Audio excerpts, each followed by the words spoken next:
Panthers Nation, what up, though? It's Aaron Duncan with the Necessary Bluntness Sports Talk, recap and analysis of the Panthers and what goes down on this channel. So make sure you are subscribed because we are talking about the first day of mandatory minicamp when stuff gets really, really real. The last couple of practices and sessions of the offseason before that 6-week break and training camp is coming up. So I got all the headlines and the news and nuggets that came out of the press conference. I've been monitoring the beat for all these beat writers, listening to the press conference. So I'm going to recap and talk about everything that's happened. So let's go ahead and get into it with the most important news of the day. The stuff that you guys were worried and concerned about. Eddy Pineiro showed up for mandatory minicamp. Yes, Eddy Pineiro showed up. You guys know on the live stream that I had. If you weren't on the live stream, like I said, make sure you are subscribed because we talked about it. I put up a wanted poster. I put out an APB. Where was Eddy Pineiro? We had not known where he was, but he decided to report for mandatory minicamp. And it was very, very interesting that his presence was there. Coach Dave Canales was asked about Eddy missing, and he said that he didn't know. We had a little conversation, but it was his first time really meeting Eddy. But come to find out, even though Eddy showed up, he did not kick or practice at all. He was out there wearing the jersey. You know, we saw his face, proof of life, but he did not kick. They asked Dave Canales why. He said he didn't know, which is very, very strange since he's the head coach. He said, I don't know. I got to talk to Tracy, who is the special teams coach. And so he said it could be a conditioning thing. He does not know. So it's just a very, very weird situation. Is Eddy showing up so he doesn't get fined? Is it a Marshawn Lynch, I'm just here so I don't get fined situation? I don't know. Things get very, very weird for just a kicking situation. However, his potential replacement or competition, however you want to look at it, Harrison Mavis, the thicker kicker, he went 5 for 5 in team drills and kicks. I know in individual drills reports came out that he missed 2 from a little bit past 50 and doinked another one. But when the team drills happened, he made them. So I guess he's a gamer, you can say it. My thing is that I'm a little wary of him missing kicks, period. Of course, you don't want to see missed kicks.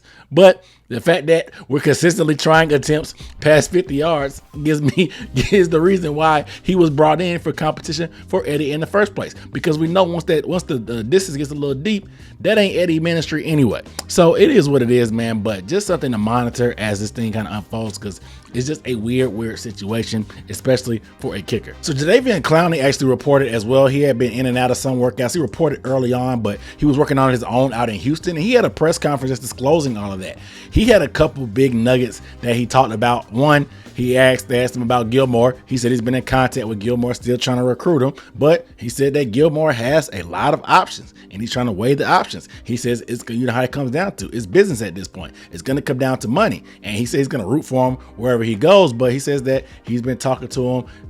Gilmore actually stays fairly close to Panther Stadium in Charlotte. So we're going to have to find out what's going to be because, yes, I am very worried about our cornerback 2 position, and Gilmore will be just what the doctors ordered. Unfortunately, we only have about $3 million in cap space at this time. So, you know what I'm saying? We're going to have to move some money around. You know what I'm saying? Marty Bird is going to have to do some tricky accounting to figure out where we can get some money to afford that cornerback 2 of Gilmore's caliber. But I would feel very, very, very, very, very good about having him in there. I'm a little weary right now that he's not signed. You guys let me know down below in the comments. How do you feel about the chances of Gilmore still coming here with Clowney saying that he has options? You know what I'm saying? Like, how you feel about that? Let me know how you guys feel. Another thing that Clowney talked about, he was asked about Bryce Young's demeanor. And I want to go off on this little tangent a little bit really quick about Bryce, but I want to stick with the Clowney topic. They asked him about his leadership style and how he was. And he said that he's not much of a talker, but you can see him trying to open up and the team trying to pull that out of him. Bryce, quiet guy. You know, I know he's just trying to fill it out. You know, when you're a rookie, you don't want to step, but everybody's expecting bigger things from you because you're the quarterback. That's the only thing he don't know right now. Like, we kind of trying to pull him up there because he's the quarterback. You know, the quarterback is, to me, is like one of the biggest pieces in the National Football League. You know that. Everybody buy into their quarterback, the play of his quarterback. They look at the quarterback, people on the team, they look at the quarterback as the leader. It's the most important position in the league, in the NFL, and he's going to go as far as what they go. I know Bryce Young can be that Cali cool, laid back, chill, soft-spoken dude, and it's kind of get him out of his shell. Whether, I mean, you want him to be authentic, you don't want it to be fake, but what Clowney said that, hey, even if you don't believe it, even if you're just putting on, even if it is fake, you have to believe, you have to bring that energy every day because we are feeding and looking off of you. And I think that's the next step in maturity and just being growing as a player and the leader of this franchise for Bryce to do. I know he's not a huge vocal guy in general, but you still want to see some of that. Clowney also mentioned that he played with Deshaun Watson, who wasn't really talkative at all. Yeah, I think he'll be okay. He's making plays. He's making them play. He just ain't no talker. I played with Deshaun Watson, who wasn't no talker either. So, but he can play. On Sunday, you never know he ain't talk, but he can play. So. We'll go Cassidy and we'll go Gilmore. But he was a killer on game day. So some guys just lead how they want to lead. Some guys lead by example. But it was interesting to hear Clowney talk about how the team is going to take on the personality more so of Bryce, and they're trying to get more out of him because they know it's in there. So I just think it's going to take some time, because me personally, my gut tells me that Bryce is still trying to navigate how to be a leader when things are going bad, because he really hasn't had a ton of adversity in his career. But coming to the big stage, he was a rookie. He was kind of trying to do his part. We've heard reports about people saying that him coming in, he's kind of been quiet, reserved his first year, and just kind of not trying to step on any toes or whatever, even though he's a leader. That's kind of what you got to do eventually, is step up. But I think that he's just trying to figure out his place.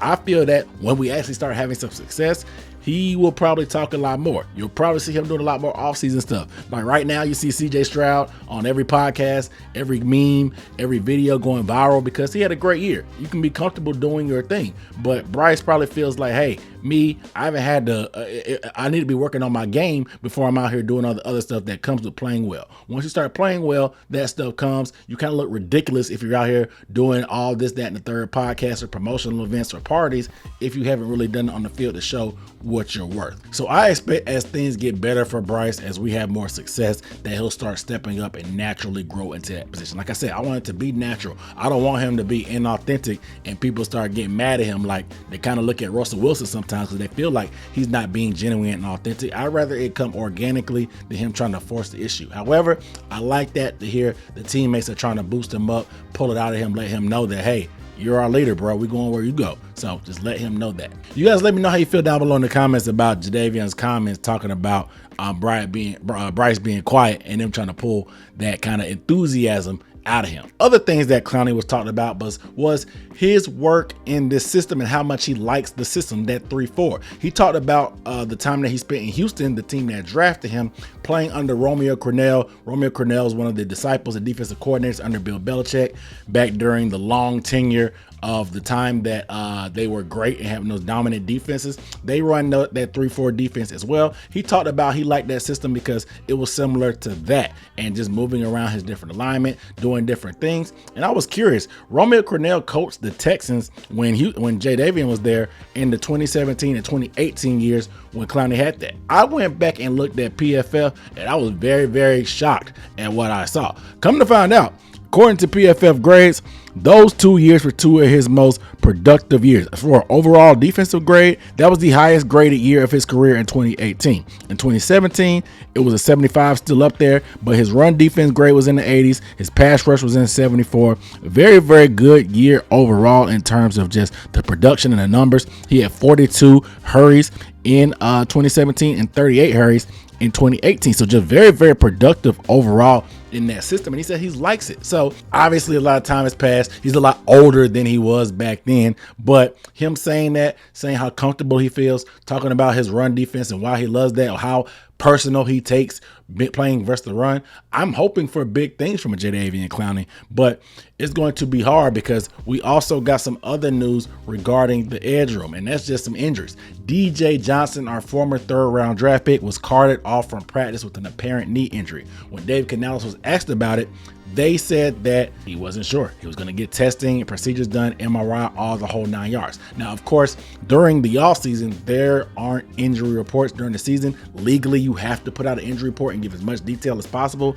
Now we don't. If he's going to have surgery, or if it takes surgery, or for whatever, I'm sure we'll get some updates, but we're not going to get day by day, week by week, whatever by whatever updates about this injury, because that's just kind of the way it is. But another blow to our edge room is tough, because I also found out another injury to that room is Iku Leota has a calf injury. He's been missing practice. He will not be participating in mandatory minicamp, but Dave Canales says that they're in that weird spot with only a 5 or 6 week break before training camp. They don't want to force it with a lot of these guys, so they're deciding to give them time off, and Iku Leota is one of those guys with a calf injury that should be ready for training camp. But I think that's a good segue to just talk about the rest of the other injuries on this team because Miles Sanders is not participating as well. He had a press conference. He has a heel injury. Now, something that happened when he worked out, and then he just re-aggravated it when he showed up. So that was all he gave. He was going to disclose something. He asked the PR guy if it was still cool. He like looked to the left, looked to the right, and the guy said, nah. But he was just like, I heard it working out, then I re-aggravated it here. I am where I am. So we don't know if it's going to be ready for training camp. I don't think it's that crazy, but it just sounds like they're just being precautious right now for him because, like I said, it's only 5 or 6 weeks till training camp. You want him to be good to go during training camp because he did miss some time during training camp with that groin injury during camp, and it kind of threw him off, and I think it bothered him during the year. That allowed him to not play as good. Then you're getting your spot took by Chuba Hubbard. So that's kind of where he is now, but I think it's just interesting that he's in that position yet again. Another injury, our first round draft pick, Xavier Legette. Yes, make sure you say it with 2 E's, Legette. He's still out with a hamstring injury. He missed mandatory minicamp practices. A lot of people were freaking out on Twitter as soon as we heard that because another South Carolina guy that can't stay healthy. That's not really the case. He tweaked his hamstring a couple weeks ago. I think it's 3 weeks to now. Most of the time you see hamstring injuries are 4 to 6 weeks. Dave Canales was asked, was it a little bit more serious than they initially let on? And Dave was like, no, we're just not trying to force it because we don't want to try to force the issue for a 2-day mini camp 5 weeks before training camp, and then he'll miss time then in the future. There's no reason in risking that. And like I said, hamstring injuries, 4 to 6 weeks anyway. He said that if a game was on this Sunday, he would have practiced today and he would be playing on Sunday. That's where that puts it in perspective about where the injury is. So you guys can stop freaking out about Xavier Legette being injured because it seems like he's fine. He was seen last week running with a weighted sled, meaning that they're working on getting his conditioning back up. He's trying to build that strength back up. He should be fine in my opinion. I'm not concerned about it, but I want to get you guys' thoughts. Let me know how you feel. Are you freaking out? Like I said, do you think it's just another Gamecock that gets injured for us? How you feel down below in the comments. I'm sure some of you Clemson fans may have some thoughts. But outside of those injuries, nothing really new outside of DJ Wanham, who had that setback in his rehab process from the quad procedure that he had this offseason. So that's very, very concerning because, like I said, the depth in our edge room is not great, especially with Iku out now. And now DJ Johnson seems to be a scary injury. We may have to be on the warpath, potentially looking for more edge help at a position that was already thin.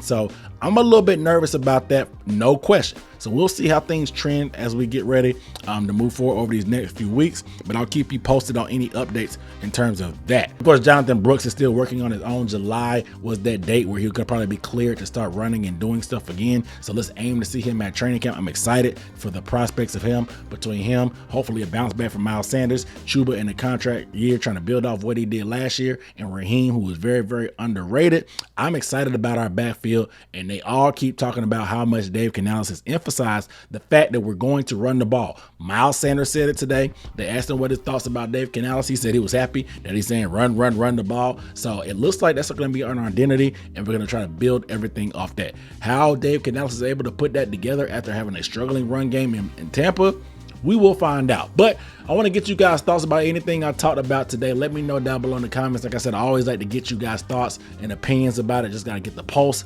of the fan base. This was day 1 of mandatory minicamp in the books. There's one more day because, like I talked about in my previous video, it went from 3 to 2. So day 2 is tomorrow. I'll be on top of that whenever those things come up. But I want to get you guys' thoughts about today. All right. I appreciate you guys watching. Make sure you hit that subscribe button below. I'm Aaron Duncan signing off. I'll see you next time. Peace.